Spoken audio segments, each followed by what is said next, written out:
ಎತ್ತಿನಹೊಳೆ ಯೋಜನೆ ಟೆಂಡರ್ ರದ್ದು.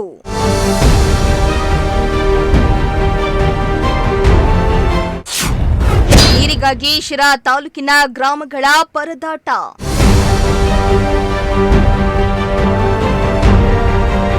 ಶಿರಾ ತಾಲೂಕಿನ ದೊಡ್ಡ ಅಗ್ರಹಾರ ಗ್ರಾಮ ಪಂಚಾಯಿತಿ ವ್ಯಾಪ್ತಿಯಲ್ಲಿರುವ ಹಲವಾರು ಗ್ರಾಮಗಳಲ್ಲಿ ತೀವ್ರ ಕುಡಿಯುವ ನೀರಿನ ಸಮಸ್ಯೆ ಉಂಟಾಗಿರುವ ಹಿನ್ನೆಲೆಯಲ್ಲಿ ಗ್ರಾಮಸ್ಥರು ತಹಸೀಲ್ದಾರರ ಮೂಲಕ ಸರ್ಕಾರಕ್ಕೆ ಮನವಿಯನ್ನ ಸಲ್ಲಿಸಿದರು.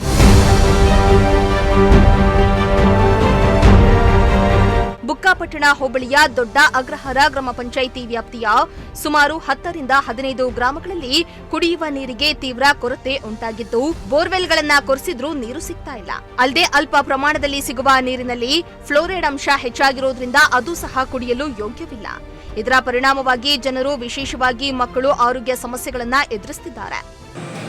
ಕಂಚಿಗನಹಳ್ಳಿ, ದೊಡ್ಡಗ್ರಹಾರ, ಒಡ್ನಹಳ್ಳಿ, ವಡ್ಡರಹಟ್ಟಿ, ಉದ್ದನಹಳ್ಳಿ, ನಿಂಬೇಮರದಹಳ್ಳಿ ಸುತ್ತಮುತ್ತಲಿನ ಎಲ್ಲ ಗ್ರಾಮದ ರೈತ ಬಂಧುಗಳು ಒಂದು ಸರ್ಕಾರಕ್ಕೆ ಮನವಿಯನ್ನು ಸಲ್ಲಿಸಲಿಕ್ಕೆ ಸನ್ಮಾನ್ಯ ಶಿರಾ ತಾಲೂಕಿನ ತಾಲೂಕು ತಹಸೀಲ್ದಾರ್ ಅವರು ಮತ್ತು ದಂಡಾಧಿಕಾರಿಗಳ ಮುಖೇನ ಎತ್ತಿನಹೊಳೆ ಯೋಜನೆಯ ದೊಡ್ಡ ಅಗ್ರಹಾರ ಕೆರೆಗೆ ಸುತ್ತಮುತ್ತಲಿನ ಗ್ರಾಮಗಳಿಗೆ ಕುಡಿಯುವ ನೀರಿನ ಸರಬರಾಜಿಗೋಸ್ಕರ ಒಂದು ಮನವಿ ಪತ್ರವನ್ನು ಸಲ್ಲಿಸಲಿಕ್ಕೆ ಈ ದಿನ ತಹಸೀಲ್ದಾರ್ ಕಚೇರಿಯಲ್ಲಿ ನಾವೆಲ್ಲ ರೈತ ಬಂಧುಗಳು ಸೇರಿದ್ದೇವೆ.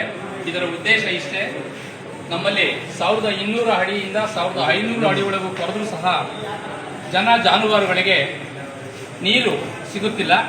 ಅಲ್ಪ ಸ್ವಲ್ಪ ಸಿಕ್ಕಂತಹ ನೀರು ಸಹ ಫ್ಲೋರೈಡ್ ಯುಕ್ತವಾಗಿದ್ದು ಜನಗಳು ಮತ್ತು ಚಿಕ್ಕ ಮಕ್ಕಳ ಆರೋಗ್ಯದ ಮೇಲೆ ಸಾಕಷ್ಟು ದುಷ್ಪರಿಣಾಮ ಬೀರುತ್ತಿದ್ದು, ಮತ್ತು ಈ ಹಿಂದೆ ಜನ ಸರ್ಕಾರವು 6/1/2025ರಲ್ಲಿ 256 ಕೋಟಿ ರೂಗಳನ್ನು ಟೆಂಡರ್ ಪ್ರಕ್ರಿಯೆಗೆ ಮಂಜೂರು ಮಾಡಿದ್ದು, ಈ ಪ್ರಕ್ರಿಯೆಯನ್ನು ತುಮಕೂರು ಜಿಲ್ಲೆಯ ಗ್ರಾಮಾಂತರ ಶಾಸಕರ ಒಂದು 73ರ ನಿಯಮದ ಅಡಿಯಲ್ಲಿ ಶಾಸಕಾಂಗದ ಸಭೆಯಲ್ಲಿ ಗಮನ ಸೆಳೆಯುವ ಪ್ರಶ್ನೆಯಡಿ ಅವರ ಮನವಿಯ ಮೇರೆಗೆ ಈ ಟೆಂಡರ್ ಅನ್ನು ರದ್ದುಗೊಳಿಸಿರುತ್ತಾರೆ.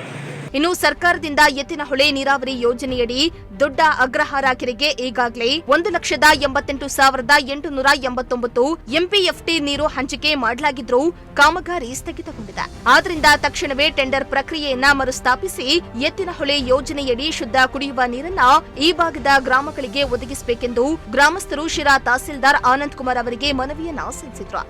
ಇನ್ನು ಈ ವೇಳೆ ಸುತ್ತಮುತ್ತಲ ಹಳ್ಳಿಗಳ ಗ್ರಾಮಸ್ಥರು ಹಾಗೂ ರೈತರು ಹಾಜರಿದ್ದರು. ಶ್ರೀಮಂತ ಪ್ರಜಾಶಕ್ತಿ ಟಿವಿ, ಶಿರಾ.